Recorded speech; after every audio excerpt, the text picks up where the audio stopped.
Kesultanan Mataram oleh kelompok 4.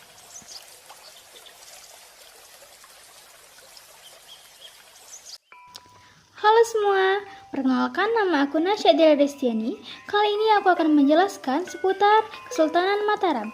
Kesultanan Mataram merupakan salah satu kerajaan Islam terbesar dan paling berpengaruh di Pulau Jawa pada masa lampau.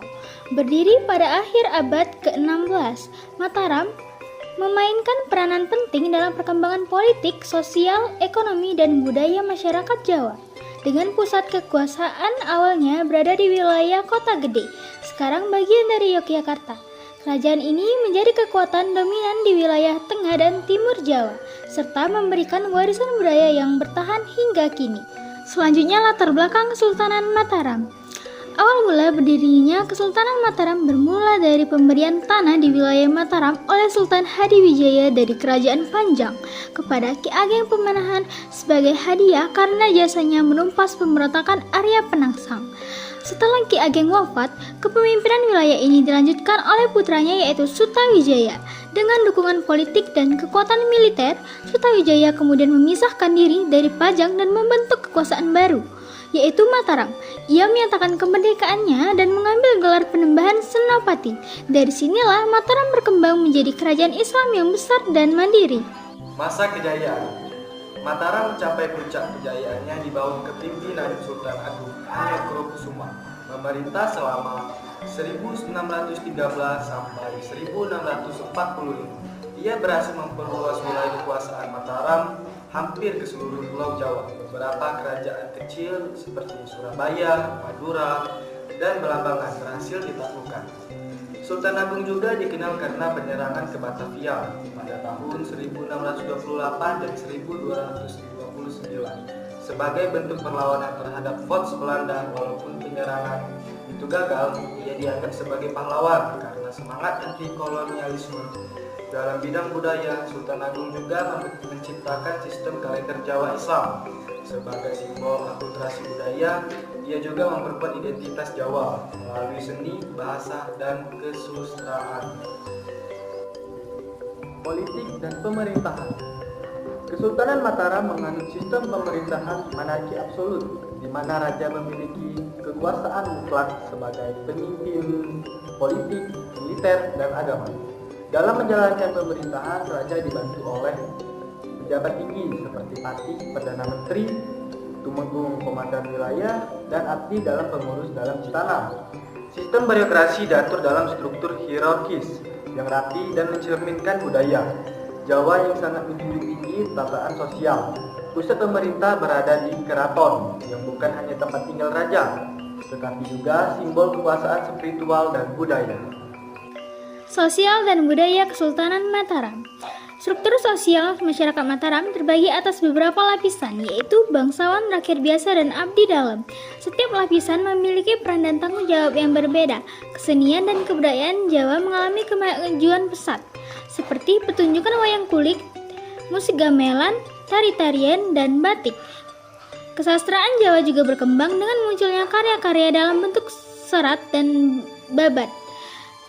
Agama Islam berkembang pesat dan diintegrasikan dengan budaya lokal sehingga muncul bentuk keislaman khas Jawa yang sinekris dan penuh nilai spiritual. Konflik dan kemunduran Kesultanan Mataram. Setelah wafatnya Sultan Agung, Mataram menghadapi banyak masalah internal, perebutan kekuasaan antara penerus tahta yang menyebabkan instabilitas politik.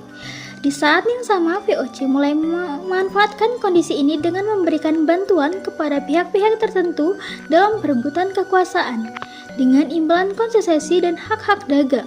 Hal ini membuat kekuasaan Mataram semakin tergerus. Puncak kemunduran yang terjadi saat perjanjian Giyanti pada tahun 1755 yang ditandatangani antara VOC, Pangeran Mangkubumi, dan Sunan Pakubuwana III. Perjanjian ini membagi wilayah Mataram menjadi dua, yaitu 1. Kesultanan Yogyakarta dipimpin oleh Pangeran Mangkubumi, Sultan Hamengkubuwono I. 2. Kesultanan Sukarta dipimpin oleh Sunan Pakubuwana III. Pembagian ini melemahkan otoritas kerajaan secara keseluruhan. Perkenalkan, nama saya Mariza Salsabila. Saya di sini akan menjelaskan tentang warisan Mataram. Meskipun secara politik kesulitan Mataram tidak lagi eksis, sebagai satu entitas, warisan tetap hidup dan berpengaruh. Keraton Yogyakarta Soekarta masih berdiri dan berfungsi sebagai pusat kebudayaan Jawa. Tradisi upacara, kesenian, serta tata krama Jawa masih dipertahankan. Beberapa warisan lain yang masih bisa ditemui: 1. Upacara grebek dan sekanten. 2. Seni, batik, kerawitan, dan wayang. 3. Struktur sosial masyarakat Jawa yang masih mengenal sistem abdi dalem. 4. Kalender Jawa yang masih digunakan dalam berbagai perhitungan adat dan tradisi. Kesultanan Mataram adalah salah satu simbol kejayaan Nusantara dalam bidang politik, budaya, dan keagamaan. Dengan segala dinamika dan perjalanannya, Mataram menunjukkan bagaimana kekuasaan lokal dapat tumbuh kuat dan membangun peradaban yang kompleks. Memahami sejarah Mataram tidak hanya penting untuk pelajaran akademik, tetapi juga sebagai bagian identitas bangsa dan refleksi kebesaran budaya Indonesia.